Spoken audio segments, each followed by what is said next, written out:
Tom, a ambos nos encanta C.S. Lewis y lo hemos estado enseñando durante 50 años. ¿Qué quiso decir con el Tao, o con la moral tradicional, o con la ley natural? Porque ese es uno de los temas que más atrae a los lectores y que más los fascina. ¿Qué nos enseña él sobre esto que otros autores no suelen enseñar? Es una buena pregunta, y la verdad, creo que es el centro de toda la imaginación de Lewis y de su teología. El Tao, deletreado T-A-O, y su pequeño libro La abolición del hombre, aborda esto. Y se puede pensar que es un libro difícil de leer, pero es muy corto, y como siempre ocurre con Lewis, es totalmente claro. Digamos que nunca te pierdes en un pantano en una neblina de mera filosofía. Pero con esto también se refería a lo que él llamaba todo el show. Es decir, todo el universo, en el sentido de estar organizado, diseñado, encargado y creado. Utilizaba la frase la arquitectura del universo. Usaba la frase la coreografía de la danza. Todas esas imágenes nos indican esta noción. Y es una paradoja que el orden, incluso se podría decir que el orden absoluto, el orden rígido, el orden inviolable, es el símbolo o garantía de la libertad. Lewis observó esto en el maravilloso movimiento de los cuerpos celestes. Es como si hubieran sido organizados. Les han dicho, tú vas ahí, Arcturus, tú por allá, Sirius, y así con todas. Obviamente, ahora tiene cierto contrapunto porque nuestra cultura ha decidido que no hay diseño inteligente. Déjame hacer de abogado del diablo De y acuerdo. actuar como un típico representante de nuestra cultura. Señor Lewis, me tomo muy en serio la moral. Todo el mundo lo hace, porque sin la moral los médicos no curarían a sus pacientes y los abogados trabajarían para sí mismos en vez de para sus clientes. Y, por supuesto, todos debemos seguir la regla de oro, pero ¿cómo pueden decir que eso es todo el show? Por el amor de Dios, ¿qué tiene que ver eso con las estrellas y cómo crece la hierba? ¿No estás confundiendo categorías? ¿No es la ética algo así como una madre meticulosa que cuando su hijo va a salir a jugar bajo la lluvia le dice «¿No te olvides de las botas»? Buena pregunta. Evidentemente, esto es a lo que podemos llegar como mortales. A lo que llevamos observando y contemplando y rompiéndonos la cabeza sobre qué es lo que lo hace funcionar y por qué lo hace. La cuestión es que vemos orden y no caos. El césped crece. No crecerá muy bien en un clima seco. Tiene que tener algo de agua. Seguirá creciendo si lo riegas o si está en un clima cálido y húmedo.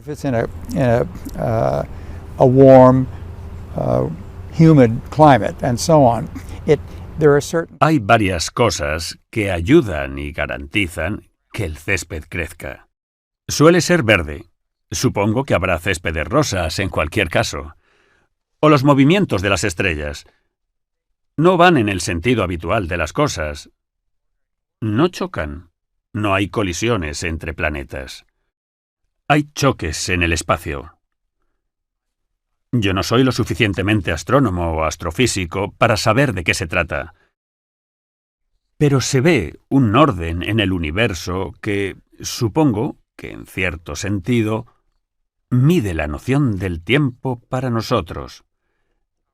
Los años, los meses y todo eso, de alguna manera, están relacionados con lo que observamos del Sol. Este marzo volvió al mismo ángulo que el marzo pasado. Los mortales hemos intuido que podíamos percibir un orden en eso y no tenemos que llegar hasta las estrellas. Por supuesto, en nuestro día a día nos damos cuenta del movimiento de las cosas. La posibilidad de moverse y vivir, todo depende del orden. Suelo pensar en la línea amarilla de una carretera de 2 carriles. Puedo pensar, mira, yo soy el que manda aquí. Soy una persona libre. Tengo libre albedrío. No quiero que nadie me diga cómo conducir este coche. Voy a conducir por donde yo quiera. Bien, pues yo y otro desafortunado conductor terminaremos teniendo un accidente pronto.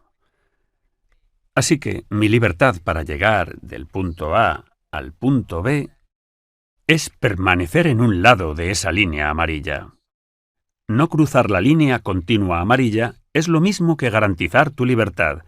Tu propia libertad es permanecer en ese lado de la línea. Así que lo que está diciendo es que la ética es algo cósmico, que la moral es nuestra participación en la física. Sí, sí. Y que las humanidades y la ciencia son solo una. Eso quiero decir. Es una visión que tienen muy pocas personas hoy en día.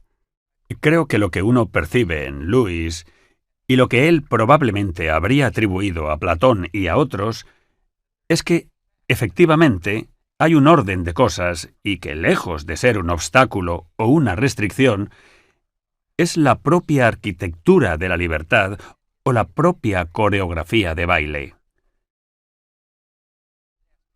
Y lo interesante del baile, por supuesto, es que tengo que obedecer. Si vamos a bailar un vals, tengo que poner el pie izquierdo exactamente donde mi profesor de baile me dijo que lo pusiera en mi primera nota. Luego lo mismo con el pie derecho y así sucesivamente. Su esclava obediencia provoca la gloria, la libertad de lo que es un vals. Entonces esta obediencia no es para el ser humano, sino para el baile en sí. El bailarín es para el baile en lugar del baile para el bailarín. ¿Por qué cree que la gente moderna no suele ver eso? Porque todo colapsó en la Ilustración. O, para decirlo de una forma menos draconiana, creo que la noción de libertad, para mí, como individuo inteligente, significa hacer lo que quiero. Y lo que yo quiero hacer puede que no sea conveniente para ti. Pues lo siento, voy a hacerlo igualmente. Nos dicen que debemos bailar un vals. No me apetece ahora mismo. Quiero hacer lo que me plazca. Creo que fue en los años 60, o cuando quiera que fuese, cuando apareció la frase «Haz lo que te apetezca». En el peor de los casos, es una herejía. Es una falacia, es una tragedia. Si hago lo que quiero, en el sentido en el que la mayoría de nosotros lo interpretamos, cruzaré la línea amarilla. Voy a estar pisando los pies de mi compañero. La realidad, por supuesto, es que existe un sentido más profundo en el que hacer lo que me dé la gana es aprender a hacer aquello para lo que estoy hecho. Para mucha gente esto suele sonar idealista y ambiguo. ¿Puede simplificarlo con ejemplos concretos de la ficción de Tolkien o Lewis? Personajes que hacen lo que quieren y se sienten libres, y personajes que bailan y se sienten libres. ¿Cómo funciona eso? Está todo en la obra de esas dos personas. Esos autores, Lewis y Tolkien, estaba pensando en esa horrible fortaleza que ha mencionado antes. El personaje principal, justo en el centro de la acción, es una mujer joven, Jane Staddock. Creo que es una mujer liberada, una intelectual. Está escribiendo su tesis doctoral, pero es una desgraciada. Se siente como «estás contra mí». Ya sabes, me han repartido malas cartas.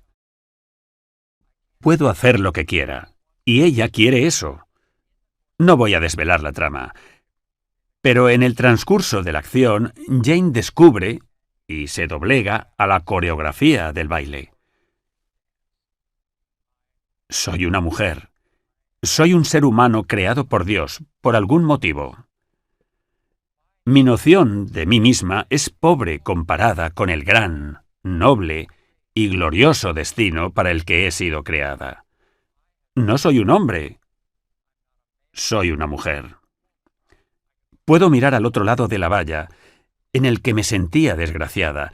Pero ¿cuál es la dignidad? ¿La nobleza y la majestuosidad de la feminidad y lo femenino? Jane comienza a aprenderlo en el transcurso de este libro. Esto parece unir la ética no solo con la cosmología, sino también con la estética. Quiero decir, un baile es una obra de arte. ¿Ética y arte son en realidad lo mismo? Es decir, a la hora de la verdad, sí. Existe una palabra en griego antiguo, tokalon, lo apropiado, lo bello, lo glorioso, lo bueno. Significa tanto el bien ético como el estético. Hemos llegado a separar esas dos cosas y convertimos la estética en una especialidad para la gente guapa y la ética en algo muy utilitario y práctico. Bueno, supongo que lo que ocurrió de nuevo fue que al final de la Edad Media y en algún momento del Renacimiento y la Ilustración, la noción de un orden fijo, diseñado y coreografiado de las cosas, se dejó de lado por la noción de indeterminación o azar. Haphazard. ¿Cuál era su palabra? Aleatoriedad. Y hablando de azar, en inglés la palabra felicidad, happiness, contiene la palabra azar, hap. Nuestro concepto de felicidad es algo aleatorio, que diferencia con lo que Aristóteles entendía por eudaimonía, la condición de tener un alma buena. Me refiero a ¿qué es lo que sabían personas como Platón o Aristóteles, o los santos? ¿Por qué son felices? La mayoría de las veces sus vidas no eran especialmente emocionantes, y no todos eran modelos a seguir de salud o éxito. ¿Cuál fue la fuente de la felicidad para ellos? Descubrieron quiénes y qué eran. Pero la pregunta, ¿quién soy?, me lleva a un callejón sin salida. La pregunta clave para nosotros los mortales es ¿quién eres tú? Y ese es el camino. Quiero decir, Platón lo sabía, y evidentemente los santos también. Si me pongo a pensar en la pregunta ¿quién soy?, y busco en mi interior, terminaré en una búsqueda incesante y frenética de quién soy, y nunca lo descubriré. Puedo llegar a tener alguna idea de lo que creo que me gustaría ser, o ya tengo mi identidad. Pero, habiendo sido creado no solo por Dios, sino para Dios y para el prójimo, esas son las claves que comienzan a impulsarme hacia la auténtica libertad. ¿Entonces no somos responsables de y para nosotros mismos? Yo no lo diría así. ¿Cómo lo dirías? Soy responsable de encontrar y elegir lo que, en definitiva, es mi verdadera condición. Alegría, dignidad e identidad. Creo que la pregunta fundamental es ¿quién eres tú? Así que siempre se trata de un rol en un baile más largo, como en esa escena de El Señor de los Anillos en la que Frodo y Sam se arrastran por el vertedero de Mordor. Uno le dice al otro, «¿Tienes ese archivo de Galadriel?» Esa fue una gran historia, aún estamos en la misma historia, estamos en una gran historia. En otras palabras, Estamos en en vez de esa preguntarte historia. cuál es el sentido de la vida, di ¿en qué clase de historia estamos? Exacto. ¿Cuál es la historia y cómo la descubro? Lee la historia, averígualo, quiero decir, evidentemente, desde el punto de vista católico. Las Sagradas Escrituras son la historia de eso. Eso haría la ética interesante en lugar de una lista de reglas.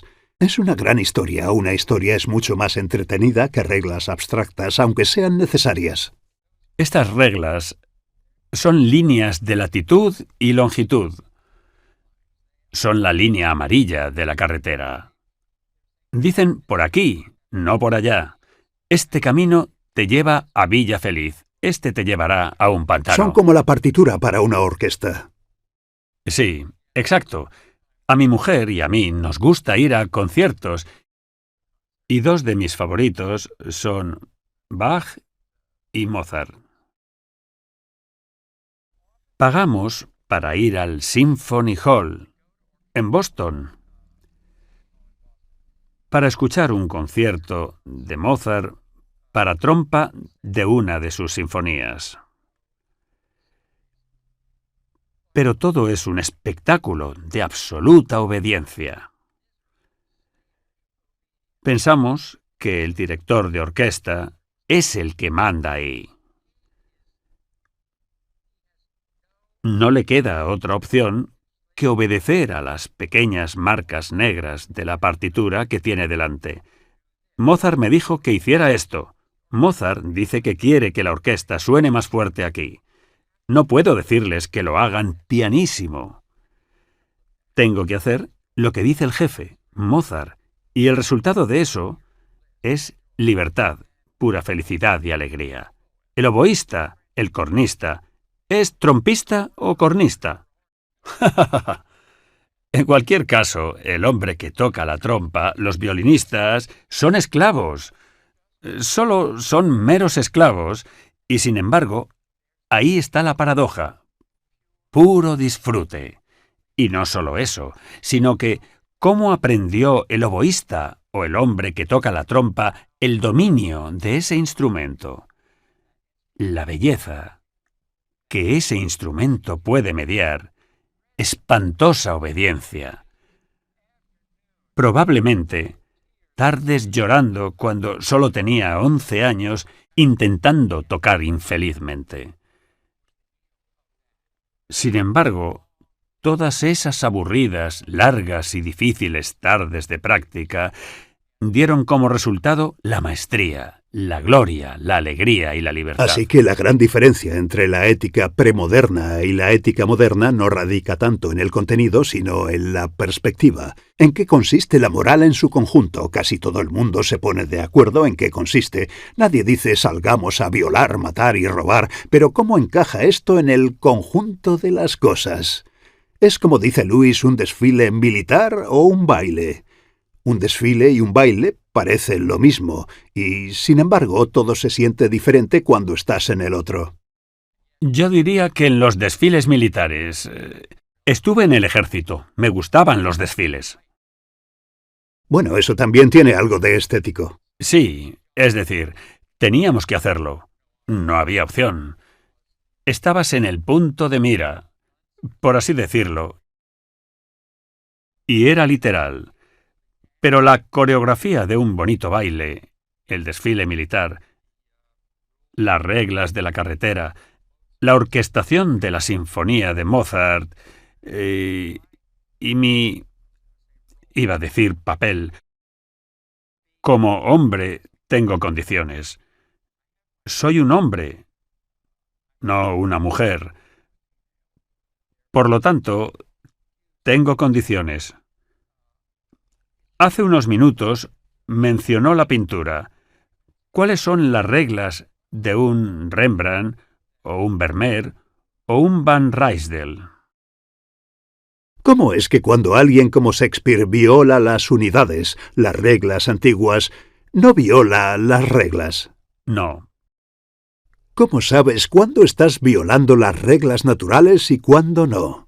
¿Dónde se traza la línea entre la naturaleza de las cosas que debes obedecer y el artificio que puede hacerse de una manera u otra?